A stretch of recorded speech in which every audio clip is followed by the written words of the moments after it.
Sejahtera rakan-rakan pemancing sekalian. Pak Long harap semuanya sihat dan bersemangat untuk memancing.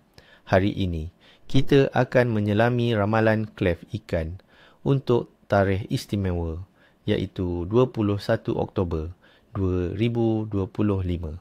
Hari ini menjanjikan sesuatu yang menarik dengan perubahan cuaca dan fasa bulan baru yang boleh menjadi pemangkin kepada aktiviti ikan yang luar biasa.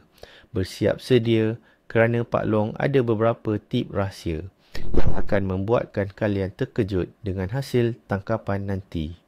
Untuk ikan bulan atau juga dikenali sebagai tarpon Indo-Pasifik, tempat terbaik untuk mencarinya adalah di muara sungai dan kawasan bakau.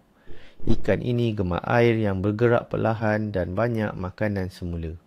Jadi, cubalah memancing pada awal pagi atau lewat petang apabila arus mula bergerak perlahan. Pakailah gewang jenis popper, minnow atau soft plastik yang menyerupai ikan kecil. Gewang yang berkilat selalunya lebih efektif kerana ikan bulan tertarik dengan pantulan cahaya. Jika kalian suka umpan hidup, anak ikan selar ataupun udang hidup adalah pilihan terbaik. Seterusnya, untuk siakap, ikan siakap sangat aktif mencari makan di sekitar struktur seperti reba, kayu balak atau celah-celah bakau di kawasan muara. Mereka suka bersembunyi dan menyerang mangsa yang lalu. Gunakan gewang minnow atau sesudu yang boleh menjunam sedikit ke dalam air. Atau jika boleh, umpan hidup seperti ikan kecil atau udang.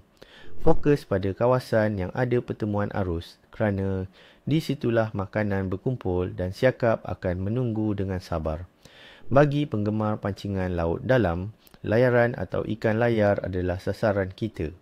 Bulan Oktober, terutamanya pada fasa peralihan monsun, boleh menjadi waktu yang baik untuk layaran di perairan terbuka. Cari kawasan di mana terdapat kumpulan ikan baik seperti ikan bilis atau selar kerana di situlah layaran akan memburu